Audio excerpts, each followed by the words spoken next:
All right, so, well, let's get to have another very interesting conversation. This time it has to do with something that concerns us all, the environment. Let's cross over live now to Abeokuta, the Ogun State capital, where the Commissioner for Environment, Ogun State, Mr. Ola Oresanya, joins us live on the program. Mr. Oresanya, thank you indeed for starting by there to bring us up to speed with updates as regards the environment in Ogun State. The warnings from NIMET, again, it's really concerning. I'm not sure how disturbed you are, because for how many years now, I know you always go around this period, June, July, August, you always move around, go to the Sherry, come to Sherry here, go to the Wawa area and some of the communities, Magboro, along the Lagos-Ibadan Expressway, those axes where flood is always a perennial thing. So how concerned are you this year, or is it business as usual, Mr. Oresanya? Thank you very much. I believe the NIMET alert is an annual alert, and it's we get the early warning. The warning comes early enough and allows for preparation for the season.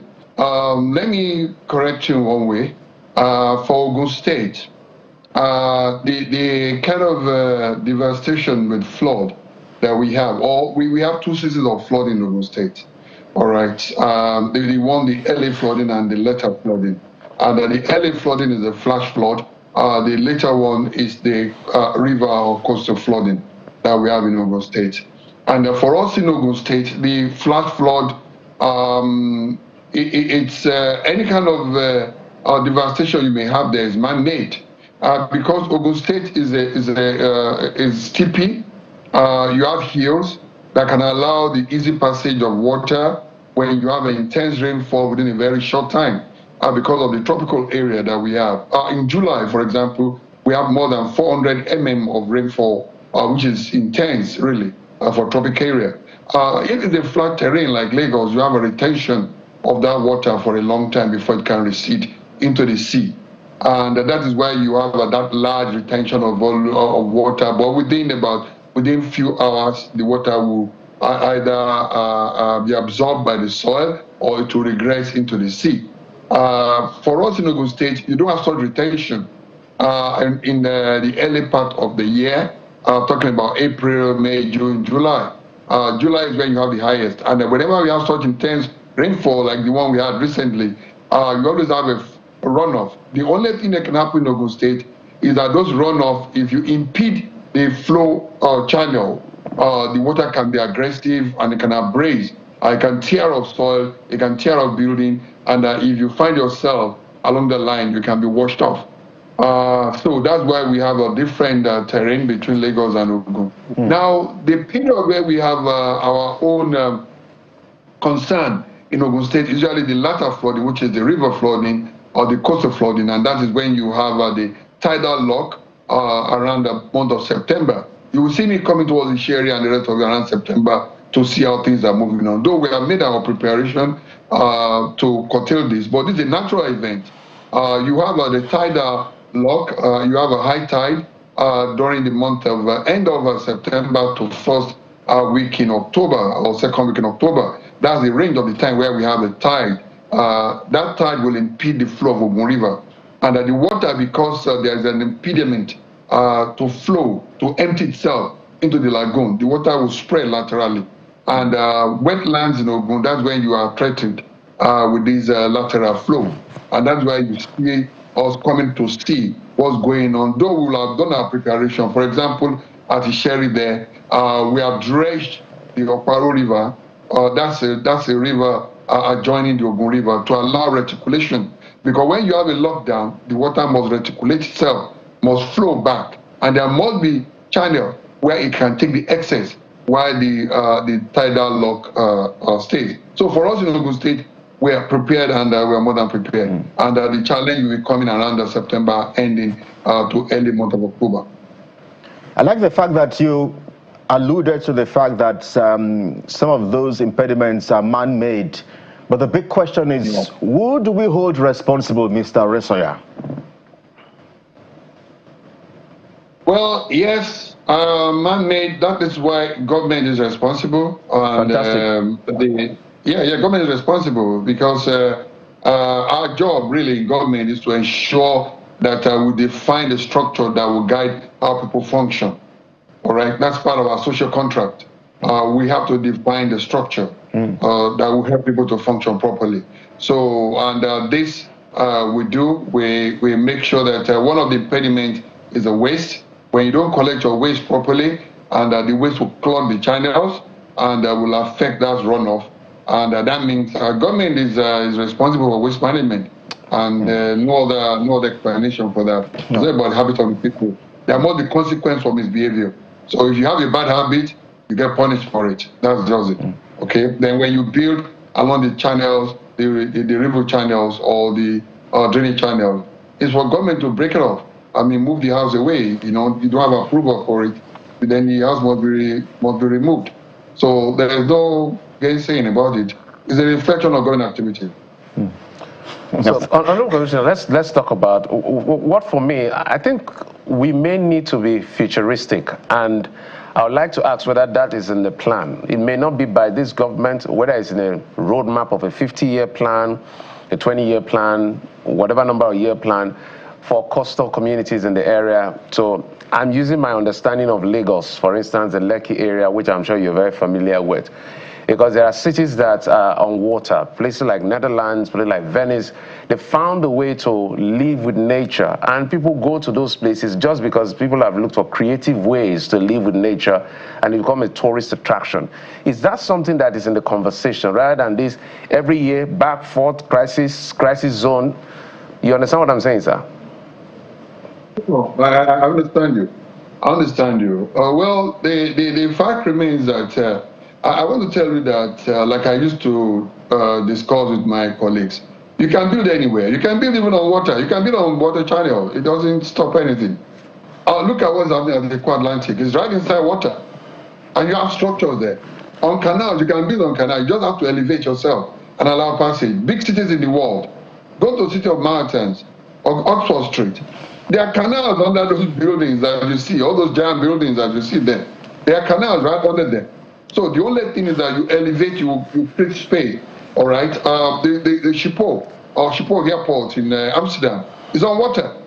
So it's all about obeying the order, obeying what you need to do the right thing. The city of Venice, okay, there's water all around. So people, you elevate and you manage your water very well. So I'm sure for the thing I'm discussing with my colleague in Lagos, and because I was even part of the program to Lagos early enough, the Atlantic city is one of the major hydraulic solutions to the problem that we always have in Uzumba, for example. If not for that dike, you know what Uzumba was already going to be in those days.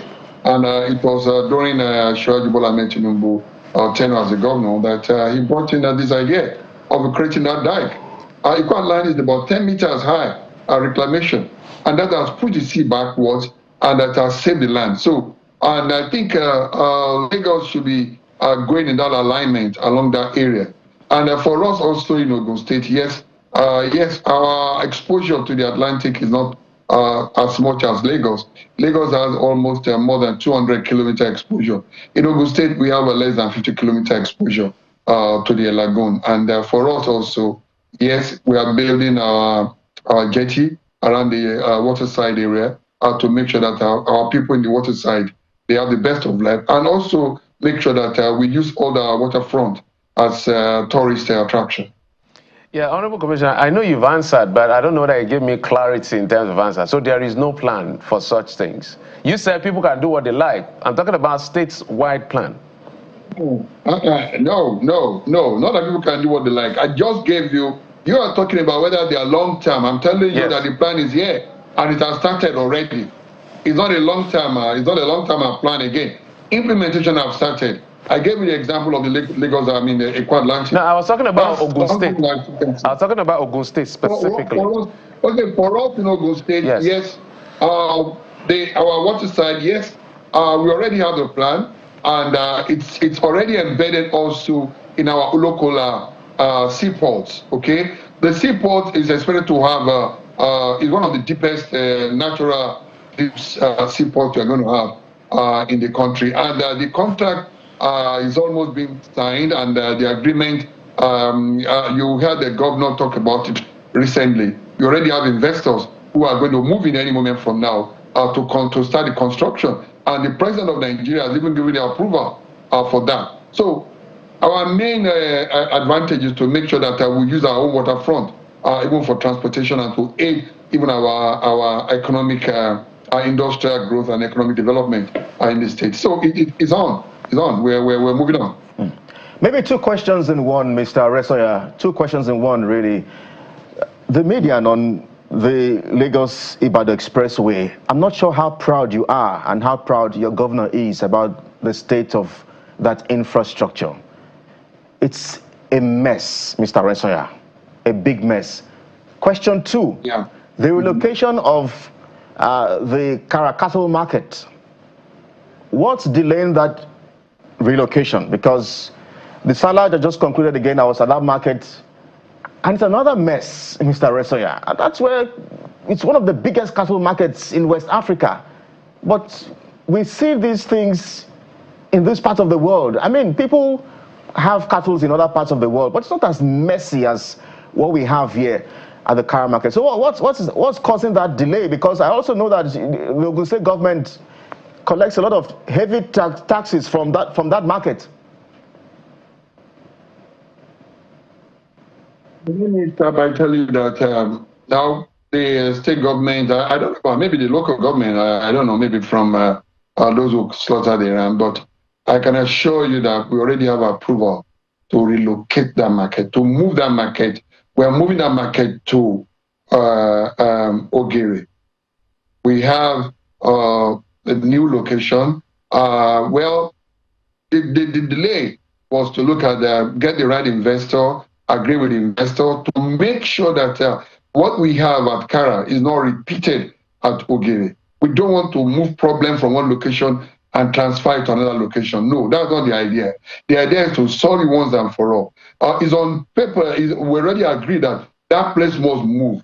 It's a mismatch, no doubt about it. And associated sanitation or public hygiene, the decay, you say, is because of that market.